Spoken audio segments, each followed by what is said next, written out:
So I wanted to ask you about Kawhi because he's always been great when he's on the court, but he's having a particularly strong season this year. He's putting up highest true shooting percentage of his career, highest block percentage since his Spurs days, lowest turnover percentage of his career. We all know how great he was with the Spurs and the Raptors, but I'm interested in how you would compare this version of Kawhi to his first 3 seasons in LA. Like, is there anything unique about his game this year that stands out among his Clippers seasons? Yeah, it's nice that he doesn't have to play point guard. Yeah. James Harden makes the game a lot easier. And as good and efficient as Kawhi is, as much as a ceiling raiser and a floor raiser that he is, he's now getting the ball in even more advantageous spots than before. And he's healthy.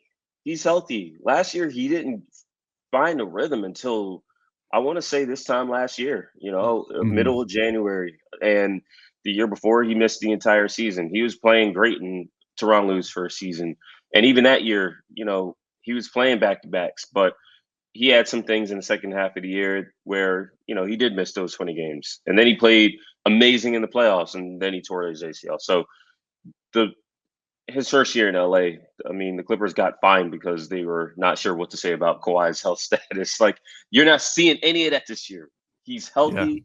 The 4 games he missed were all at the end of December because of a hip thing that he honestly could have missed more games with, probably should have missed more games with. He played every single game in January. He's going to play Friday night, the first Friday of February in Detroit.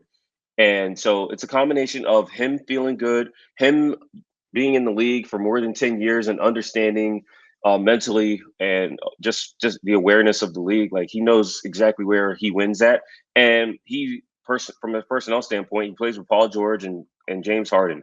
It's hard to take away Kawhi Leonard. And so that's the thing that I'm seeing more than anything else. It's just a complete a perfect confluence of his circumstances right now. Do you feel like it's sustainable?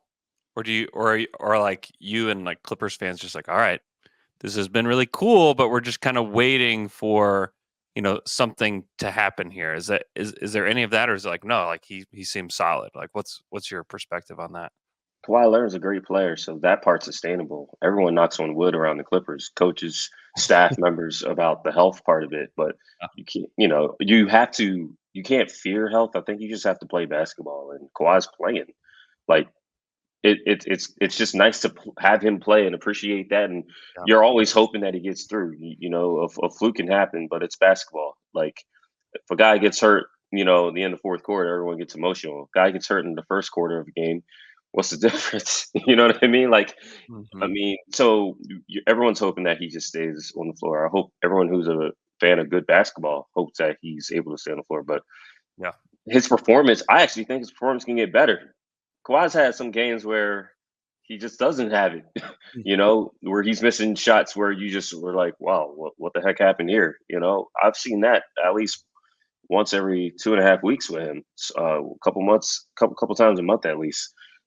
He's averaging a career low free throws. And you know what? He knows it. He knows what contact he's taking. He knows how many times he's shrieking foul to the refs during the game. And Kawhi ain't gonna say it. He'll say it to me, but he not gonna, you know, make that point about the how he's being officiated.